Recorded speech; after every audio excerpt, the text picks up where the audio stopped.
myself after the Dyna kids. Well, I saw Dinah Red once at a Springsteen concert, but it might not have been him. I love all the Dyna kids. Dyna Blue is where it's at, believe me. Trust me. I cannot wait for the convention. I went out and bought a new outfit and everything. I remember the first time I saw Dynaman. It's as clear as the first time I saw the Beatles, but, you know, when I heard that Dynaman, You're My Friend, that song, I threw away all my Beatles albums. You know, a lot of people love that classic tune, Dynaman, You're My Friend. And with us right now is the singer-songwriter of that great hit single, Mr. Sid Dickless. Welcome to the show, Mr. Dickless. Thanks, Tom. Please, call me Sid.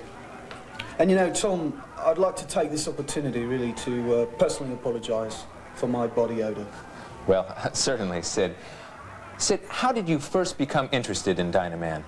Well, I used to watch the show quite a bit when I was on tour, didn't I? And I used to watch it a lot in my motel rooms, and I remember one particular time I was watching the show, and quite frankly, Tom, I was on the loo at the time, and I just got the inspiration for the song. It really just sort of came like that, you know. And what did you find most appealing about the show? The violence. Definitely the violence. And the tight trousers. Sure. And did you have any idea that this tune would be such a hit?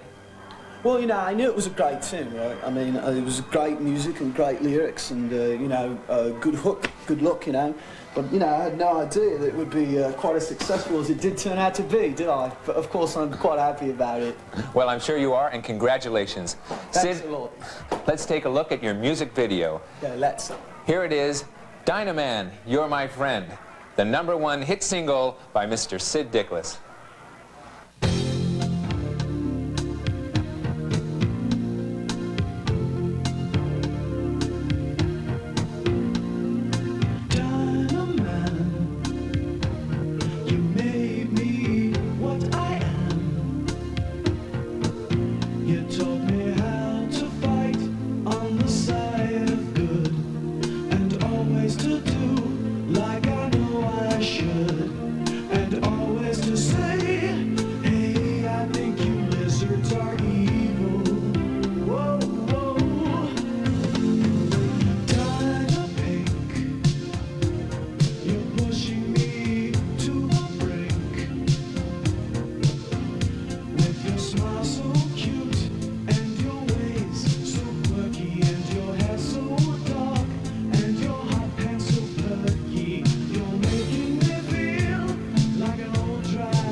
Congratulations, Sid. That is a beautiful song. Yeah, thanks a lot. Well, let's go right to another classic Dynaman moment, shall we? Oh, so I'm dead and this is heaven. It's like being in the middle of a giant mood ring. DynaCon, is that a surfboard in your pocket or are you just glad to see me? It's a woman with a tail. This must be the aquarium of the damned. Silly DynaCon.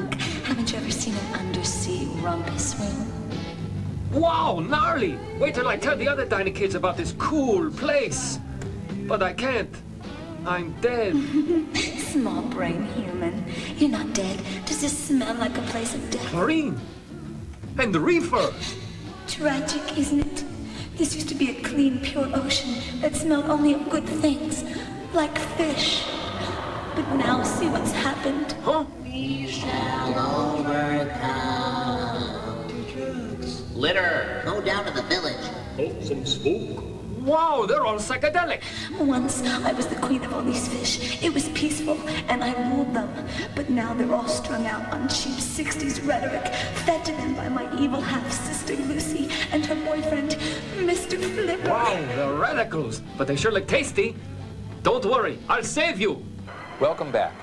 Our next guest is Dyna Beige, a former member of the Dyna Kids, and he's written a book about his time as a group member. The book's entitled Those 5 Stinking Rats. And Mr. Beige can't be with us tonight at the convention, but he does reach us live via satellite from Barrington, Rhode Island. Tell us, Mr. Beige. Dyna Beige. Sorry, Dyna Beige. You were a member of the original Dyna Kids while they were still a live stage act. I found those guys. I made them Dyna. Who do you think thought of the color scheme? That dildo Dyna Red? He could barely operate his own fly, let alone conceive and direct an avant-garde theater troupe. Dyna Pink? If she'd had her way, she would have had 50 Dyna boys, that slut. How did you meet up with the other Dyna Kids? When I got out of Juilliard, I happened to be doing lots of mime in the mall, you know, working on my instrument, and I saw Frankie and Juba just singing Everly Brothers songs. And I thought to myself, hey, these guys really have something. God, I regret that day. But they weren't calling themselves Dyna Blue and Dyna Black then. No, no. The whole Dyna concept was my idea. Of course, they never gave me any credit for it. They were calling themselves the Boys. Blue Boy, which wasn't bad, but Black Boy. You mention in your book that after leaving the original Dyna Kids, you formed a rival show. Tell us about that. I wanted to create some depth, some soul, that didn't just bash you over the head and rip your arms off and grind them into the dirt under their boot heels like stormtroopers. There was some insight, and dare I say it, quality programming. Although I know that's a dirty word on television these days. Oh, honey. Shut up, damn it! Tell us about the show. Yes, we were the Dyna Blands. I was the leader naturally, and we had Dyna Taupe, Dyna Tan, Dyna Buff, and of course, Dyna Cream. It was a quality show.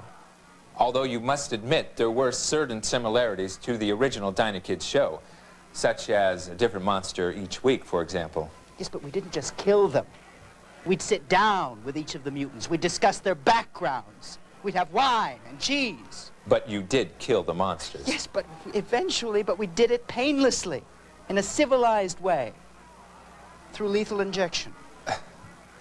Wasn't there some bad press about Dyna Cream's deviant sexual practices? Hey, that was never proved. And what about Dyna Buff exposing himself in public? Buffy was a sick man. Dyna Beige, thank you for taking the time to talk with us today.